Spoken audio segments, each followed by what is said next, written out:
Kia ora everyone, I'm Andrew. Some new opening titles there, hope you like them. Now it's February 2020, which means it's a Pride Month in Auckland, New Zealand. That means all the queer community comes out and celebrates its culture.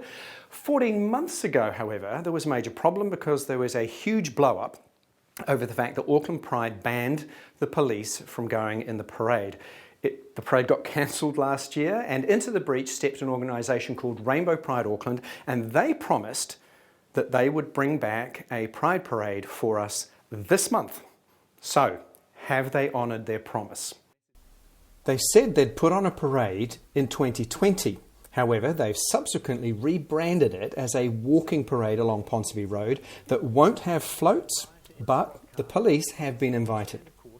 This month, one of RPA's guardians, Jackie Grant, resigned, and in an interview with Express newspaper, she was reported as saying the guardians have never met, the organisation operates under secrecy, and the organisation has failed to deliver what they promise.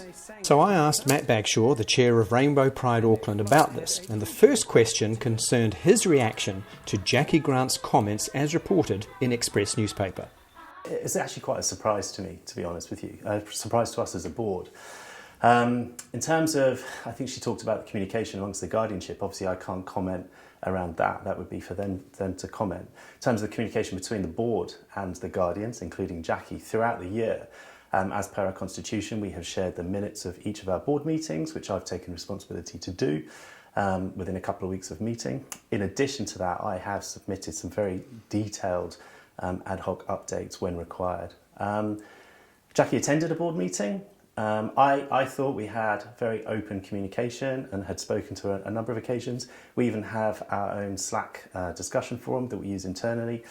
She was a part of that and engaged in some of the communications and some of the discussions. So she said the organisation is secretive.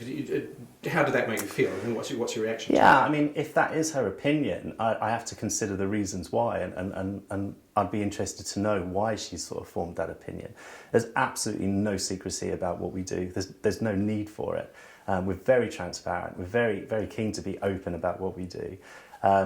I think I can only deduce that she might be referencing the fact that on occasions we would be like, do we share this? Do we communicate? Do I come and meet with you? And at times we've struggled with that because actually we wanted to wait until we had something to talk about. I did speak to one of the guardians this morning who was very friendly until I put that question to him about, have you met? And then the tone changed and he said, you need to talk to Matt about that. I don't talk to the media, so right. I'll just leave that with you. I don't have any more questions about that, but you know, there's possibly some other stuff that needs to be worked out there about the relationship. I don't know, I'm not a member of RPA, so... The next issue is the return of a Pride parade to Ponsonby Road. This year it will be a walking parade. We've come to associate over 30 odd years of these kinds of events that there will be floats, there will be music. This is not what was promised. So what's been the challenge? Why haven't you been able to do that? It's some of the constraints have gone away. Time. We got to the point where we were able to work with Ponsonby Business Association. That didn't happen until November last year. Ponsonby Business Association are also putting on what they piloted, I think, last year, which was very successful in terms of a street party. And they're doing that this year. They then approached us and said, we're doing this, we're closing the road, would you like to be a part of it? And we were absolutely would love to be a part of it. So some of the constraints about having a float parade in terms of health and safety means that you're constrained to having to have barriers on and so forth. Now, there was an option that we could do that, to be fair. When we actually looked at the timeline and what we'd need to get done in order to achieve that, it simply wasn't realistic. What about ATEED and the funding? So yeah, our application for the ATEED funding was to deliver a float parade either down Queen Street or along Quay Street, so one of the inner city streets. And then given the amount of engineering works that are going on in support of the upcoming America's Cup, it soon became evident that that was not going to be possible, and 18 had to redistribute that funding, and we're fully supportive of that decision. It was the right thing to do. Our application was no longer aligned to what we could potentially deliver in the end. So has that disappointed you?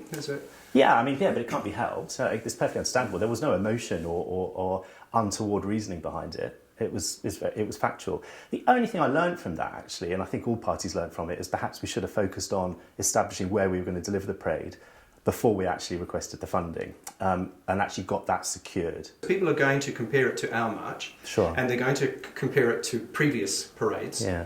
So, yeah, how do you ensure that it is going to be vibrant and that it has a future, I guess? You don't have the float, so it sort of kind of does take away some of that visual spectacle. So we are asking the people that are registering so far to be as flamboyant and be as creative as they possibly can within the constraints of just walking. That's not to say that we won't build up to something much bigger and better in 2021. So our aim is to start with this, get the interest back, demonstrate that we can have all sorts of activity across, the city of Auckland in terms of Pride productions, and take it from there. That was Matt Bagshaw. Let's hope the event is a success, and also let's attend all the other events that are organised by Auckland Pride, separate organisation, and show that we care for our community and our creativity. Put the arguments aside, we can still keep asking questions and still, demand answers, but please support everything. And please support my website, my show, please share this video, and happy Pride.